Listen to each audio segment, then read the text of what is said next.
Di zaman dulu itu ada yang namanya budak. Mereka dikasih makan gratis, tempat tinggal juga gratis, tapi dengan satu syarat, mereka harus bekerja untuk tuannya.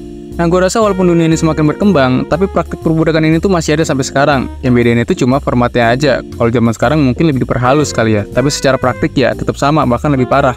Ini perbudakan yang gue rasa banyak dialami generasi sekarang, khususnya yang baru lulus kuliah atau ya di semester-semester tua nih biasanya, yaitu magang. Lu pernah lihat gak sih curhatan anak magang yang mereka itu job desk-nya all you can eat, semuanya diembat gitu. Udah mana tenaganya diambil, waktunya juga kuras banyak ya kan. Yang mana hampir mirip gitu sama sistem perbudakan dulu. Cuma bedanya ini lebih diperhalus aja caranya, dan istilahnya juga diperhalus aja. Nah, makanya di video ini gue mau bahas nih, kenapa anak magang itu selalu diperlakukan kayak budak, yang mana di job desk-nya akuntan, tapi disuruh beli kopi segala lah, ngedit foto ya kan. Sebenarnya gue nggak bisa bilang secara general kalau magang atau internship itu perbudakan, karena gimana pun ada manfaatnya juga, entah untuk si perusahaan ataupun si pekerjanya. Ya walaupun lebih banyak untung perusahaannya sih. Tapi gimana pun kadang magang itu bisa jadi alternatif untuk lo yang mempunyai karir di bidang tertentu, khususnya di dunia industri. Nah, tapi walaupun sistem magang ini bermanfaat untuk karir lo, tapi ada sisi gelap dari sistem magang ini yang gue harap lo nggak masuk ke dalam perbudakan ini. Nah, gue udah rekam semuanya di video ini, dan nanti gue akan kasih beberapa industri yang sekiranya rentan sama praktik perbudakan ini. So, gue harap lu simak sampai habis, biar lu bisa ambil informasinya secara menyeluruh.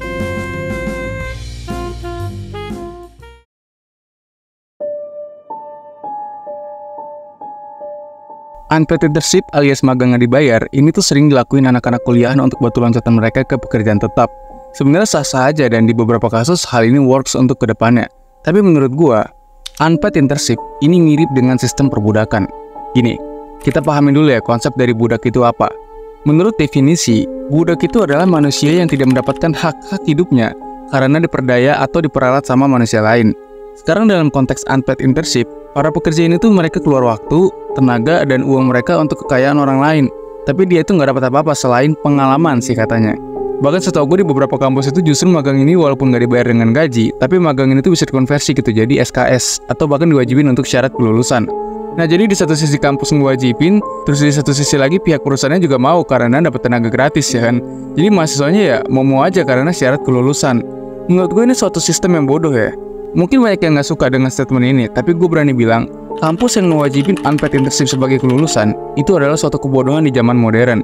Karena kalau kita semua tahu unpaid internship ini adalah bentuk perbudakan modern, berarti kampus yang mewajibkan hal itu sama aja mendukung perbudakan tersebut.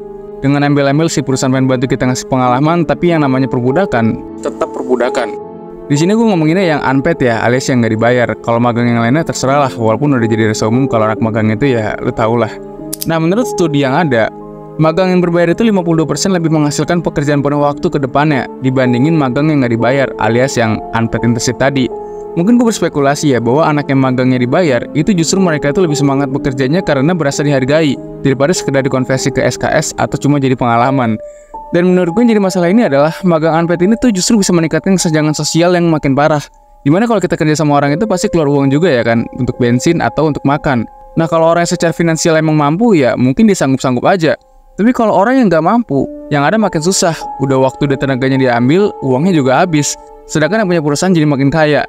Menurut gue ini udah nggak ada alasan logis lagi sih untuk menentang statement bahwa unpaid internship ini adalah bentuk perbudakan modern. Karena sistem dan cara kerjanya itu ya udah masuk ke definisi perbudakan. Bahkan sebenarnya, aturan magang di negara kita tuh udah diatur secara resmi dalam Undang-Undang Kemenaker Republik Indonesia Nomor 6 Tahun 2020 tentang penyelenggaraan pemagangan di dalam negeri. Yang mana di undang-undang itu dibilang kalau peserta magang itu berhak gitu dapat insentif dari perusahaan. Jadi kalau si perusahaan ini nggak bayar alias unpaid, ya jelas ilegal dan ini melanggar hukum. Bahkan menurut gue udah termasuk ke dalam sistem perbudakan. Unpaid internship ini beda ya sama sukarelawan atau bantu sesama. Karena kalau sukarelawan itu ya dari awal emang niatnya mau bantu sesama dan lu bisa milih mau ikutan atau enggak. Tapi kalau unpaid internship ini lebih ke eksploitasi kekurangan orang lain jadi kekayaan pribadi.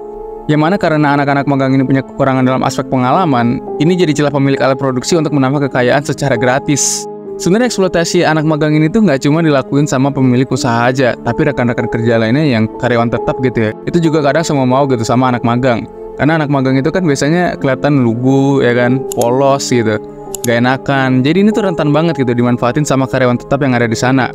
Nah, makanya kalau ditanya kenapa anak magang itu suka diperlakukan kayak budak, ya karena sifat senioritas karyawan lama yang seolah dia tuh berkuasa gitu daripada anak yang magang.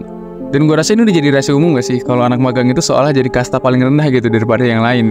Walaupun gue tahu gak semua perusahaan itu ya yang begini. Nah, tapi apa sih yang bedain antara magang yang bener-bener magang gitu ya sama perbudakan modern? Nah, ini kita bahas selanjutnya. Walaupun magang ini rentan dengan perbudakan, tapi ada beberapa garis tipis nih yang misahin antara keduanya. Dan gue harap lu bisa bedain ke depannya. Karena gue nggak pengen gitu tenaga lu itu dimanfaatin cuma karena embel-embel pengalaman, tapi lu juga harus bisa dihargain sama orang lain. Nah, gue udah kumpulin beberapa perbedaan nih antara magang yang benar-benar berkualitas alias benar-benar magang gitu, sama perbudakan yang berkedok magang gitu ya. So, yang pertama jelas upahnya. Sebenarnya kalau magang itu memang lu nggak bisa berharap langsung dapat gaji tinggi ya, apalagi kalau perusahaan itu masih berbasis di Indonesia.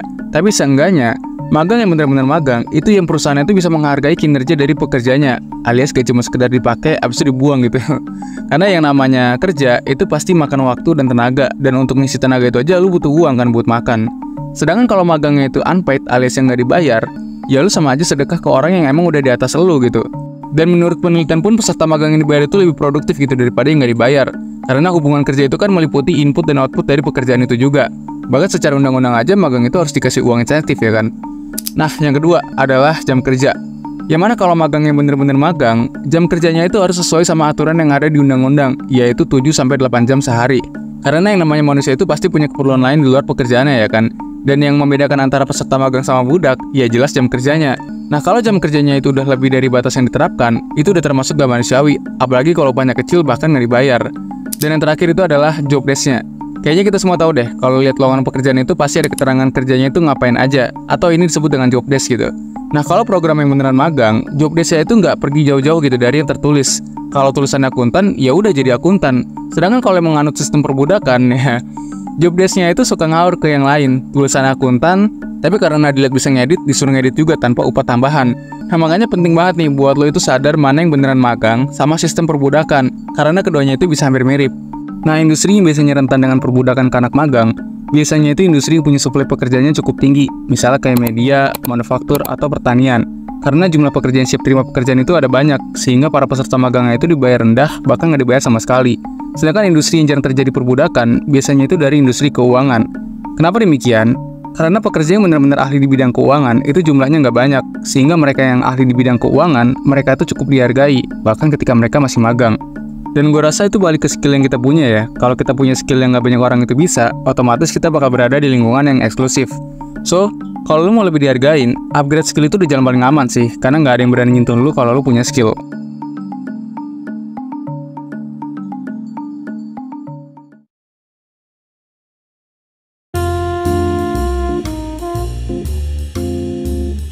Sebenarnya tujuan video ini bukan menjelek-jelekan sistem magang atau bilang kalau magang itu nggak penting gitu ya. Tapi maksud gue itu lo harus bisa bedain mana magang yang saling menguntungkan sama sistem perbudakan, karena garis antar keduanya itu beda tipis. Dan gue rasa anak magang ini masih cukup rentan gitu ya untuk dieksploitasi, karena dengan sifatnya yang polos dan cari aman, mereka ya manut-manut aja ya kan. Intinya jangan pernah mau kerja untuk orang lain tapi lu nggak dapat apapun secara materialistis. Bodo amat lu mau dibilang mata duitan kayak atau nggak bersyukur. Yang jelas lu itu bukan budak dan lu berhak mendapatkan insentif dari hasil pekerjaan lu. Karena gue rasa nggak ada satupun manusia di dunia ini tuh yang pantas bekerja untuk kekayaan orang lain tapi tanpa upah apapun. Well, kalau lu punya pengalaman seputar magang, feel free buat lu sharing di kolom komen supaya teman-teman yang lain bisa dapat pelajaran dari cerita lu. So, sekian dulu pembahasan kali ini, semoga bermanfaat dan sampai jumpa di segmen selanjutnya.